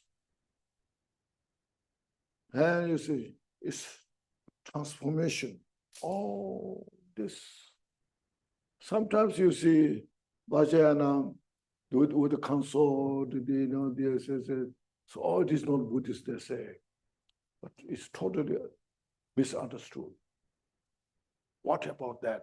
You have to understand why it is about that. Oh, first of all, mental afflictions, these are initially does not exist. But through the confusion, through the delusion, everyone has it. You know, every samsaric sentient beings, those delusions, you know. So those are, say, have to purify all delusions. So it is like the deity, the male and the female from those things, we should say, expression of the enlightened qualities, means inseparable of the wisdom and compassion. Expression of the appearance and emptiness. The emptiness and the appearance is what you see are inseparable nature. When you realize that, so for example, as mentioned, the three training in the Shantideva's text, both Gyaltshen mentioned there, Shine Rabdon Deba, Hatong, you mom number to Shechenes, you see. When you realize, no, moments before that, you see, when total absorption, the samadhi, Shine Rabdon Deba, when you have total samadhi, then what's called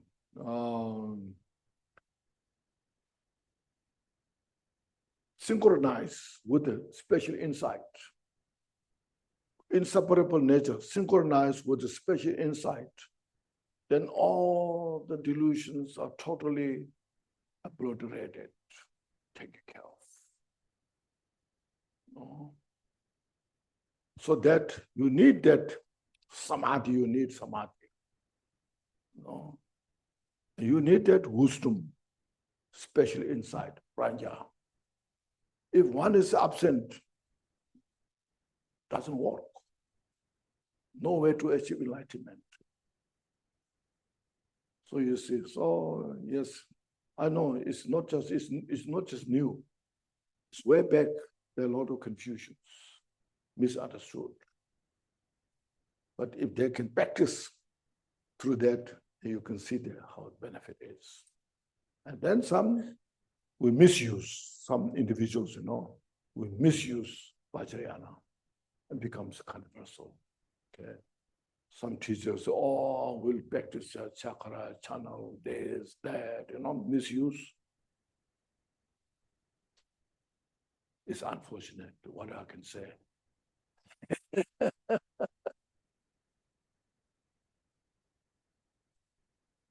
But otherwise, just example, when Kambupa met Milarepa said, now what you have been studying for this all before came here? And he told all the history and all this. And he said, I have such a strong shamatha. No, I can stay in shamatha for days, even without food. He said, Kambupa can, like he just breathe once a day because of shamatha. So powerful shamatha. So then Milarepa said, that will not attain Buddhahood. You practice my Tumu practice. And Milarepa giving this Tumu practice.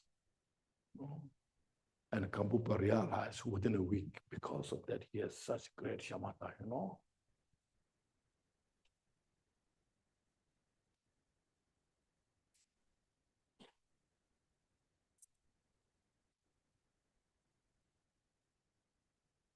所以接下来这个问题呢，是问到就是我的母亲呢，她是一个大乘的行者，然后呢，她就是对于金刚乘有一些观点，她认为呢，金刚乘不是一个这个真实的修持法门，然后呢，因为它不是在经序，没有很多经序的教法。也不是释迦牟尼佛时期所宣说的，他有很多对于这个金刚乘负面的想法跟说法，然后呢，就是常常让我呢叫我不要去修持它，我该如何面对这种情况？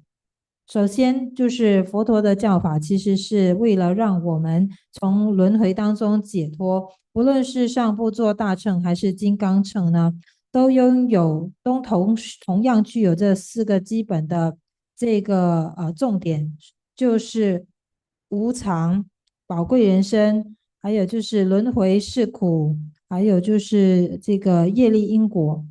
在这3乘当中呢，都同样的重视这个3种修持，包括戒律的修持，所以没有一乘是认为没有一乘，所有这3乘呢都是为了要对治烦恼。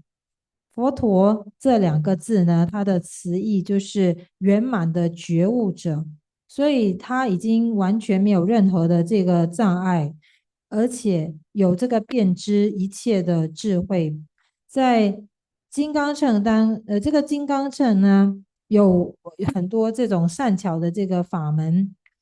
当然，我们必须要一步一步的修持。如果一开始就进入金刚乘呢，你可能就不知道该如何去修持。我们可以看一下护主吉恩松贡或者是密勒日巴尊者这些例子，他们是如何通过金刚乘的修持呢？然后达到这个转化，就是他们如何去修持，然后获得转化。金刚乘它可能有时候你们会看到有些图片里面会有这些本尊和佛父佛母的这种像，那就会升起错误的想法，烦恼，所以在这我们就会看到一些这种像的存在，然后就会升起这种错误的见解。那是因为呢，它其实是一种表达的方式，烦恼它其实并不存在，那是因为我们有迷惑的缘故，所以呢，一切众生就还在轮回当中流转。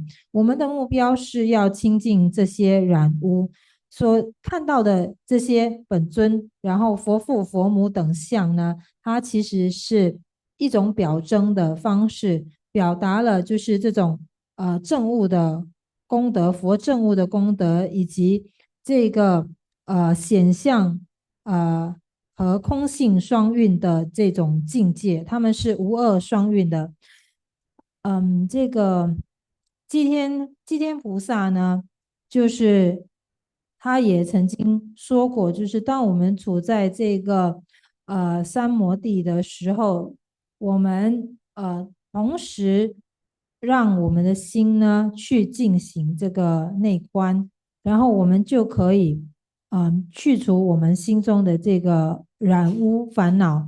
所以呢，我们必须也是要去修持这个三种修持中的三摩地，然后加上这个内观来进行。那内观的智慧呢，它就能够最终让我们获得正悟。所以在很多人对于金刚乘有很多这种误解，这些误解有时候可能是来自于一些老师他们在教导的时候，他们过于专注在这个气脉、明点等的修持。冈波巴呢，他在遇见密勒日巴的时候，他对密勒日巴说：我可以安住在这个奢摩他当中呢，很长的一整天，然后呢，甚至一天只需要呼吸一次。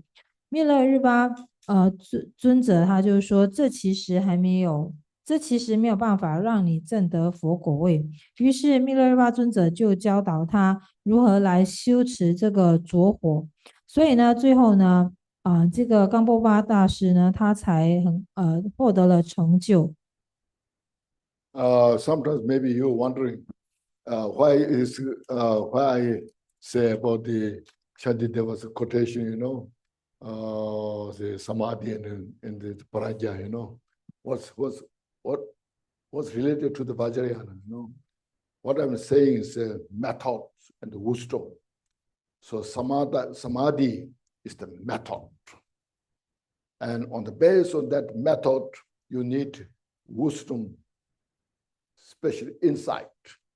Without that samadhi enough, then there's no wisdom to manifest. So that in the Vajrayana is a symbol. Vajrayana is expression of the qualities of those, and it's a symbol. So why a lotus, for example? Why there's a moon disk, sun disk on the lotus? Why this Vajra? Why this bell? So expression of the qualities and the practice, see. So that the samadhi is the method, and this special insight is the wisdom. So with the combination of the wisdom and the method, then you get such a great opportunity to uproot your delusions. And also why I mentioned Kambupa, and Venerable giving him the Tumu practice. So Kambupas did shamatha. That's the method. When Venerable gave the wisdom, Tumu practice, this come together, and that caused Venerable his all delusions totally dissolve, into the emptiness. There's no other place to go. So this Mahayana is misunderstood without understanding the expression of this all attributes. All the attributes are expression of the qualities. So practice Dharma is individual choice. What do you want or not? What do you want to do or not do? But it is our confusion is need to be left. This is not something not new. So way back 1,000 years.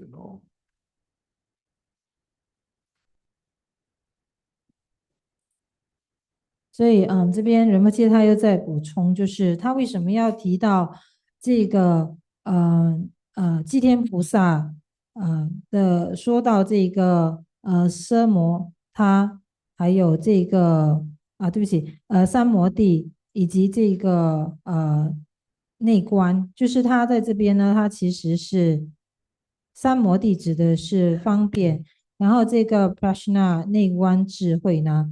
它是智慧，所以两者呢结合在一起之后，它可以让我们有这个机会根除我们的染污，心中的染污。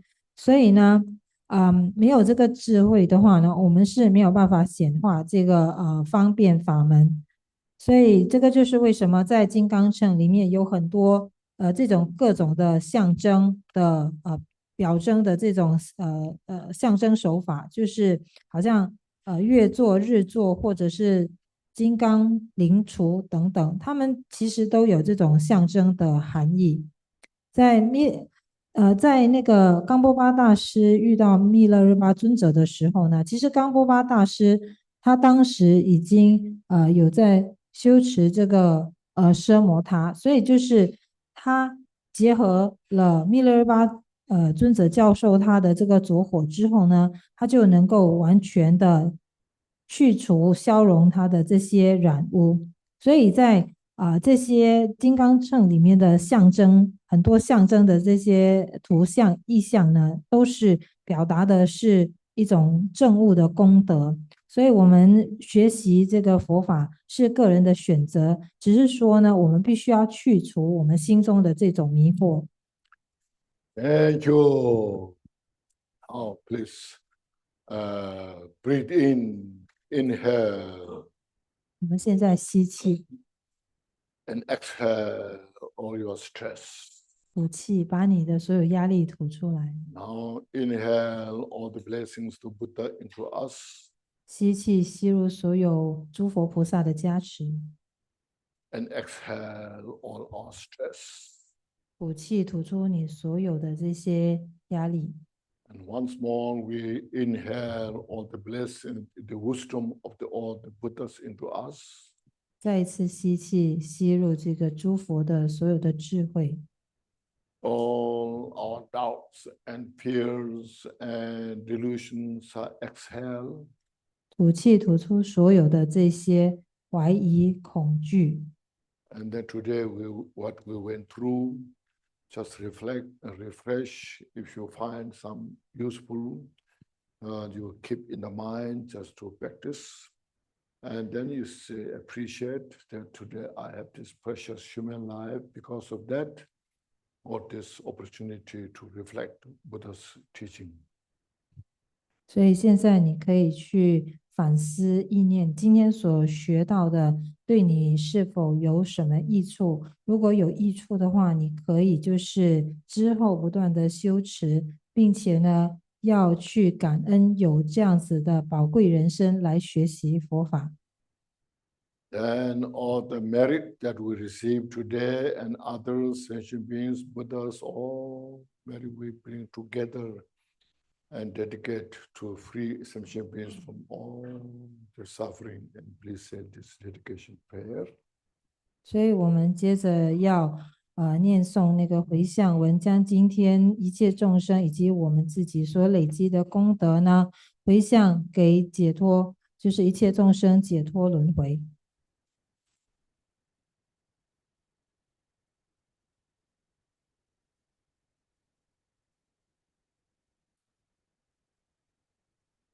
So now please open dedication prayer by Lord Jiten Songong. We will read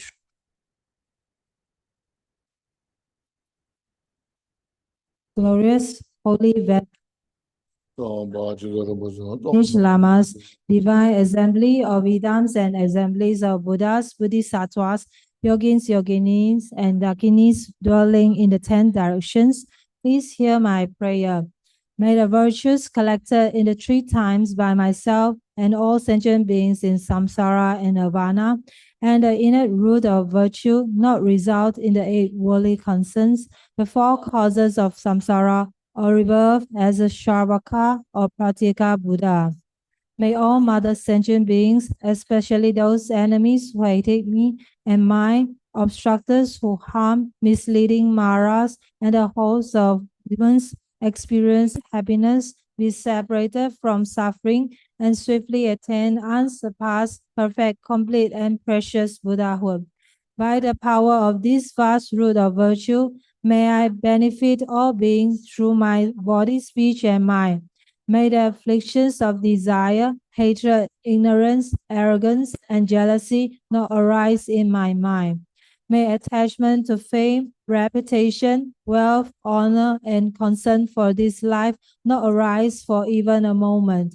May my mind stream be moistened by loving kindness, compassion, and bodhicitta, and through that, may I become a spiritual master with good qualities equal to the infinity of space.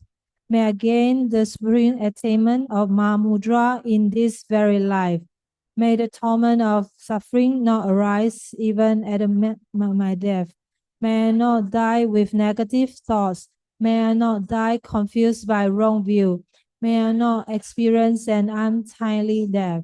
May I die joyfully and happily in the great luminosity of mind as such, and the pervading clarity of Dhammatta. May I, in any case, gain the supreme attainment of Mahamudra at the time of death or in the battle. Thank you, Rinpoche.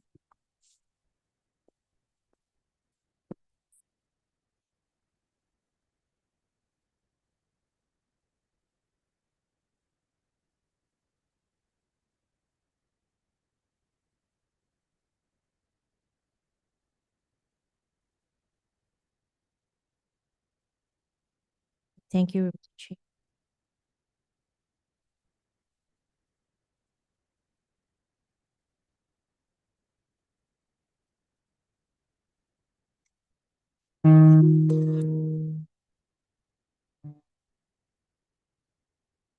So tomorrow we will continue with the teaching at 10 a.m. So please be punctual. 所以明天我们会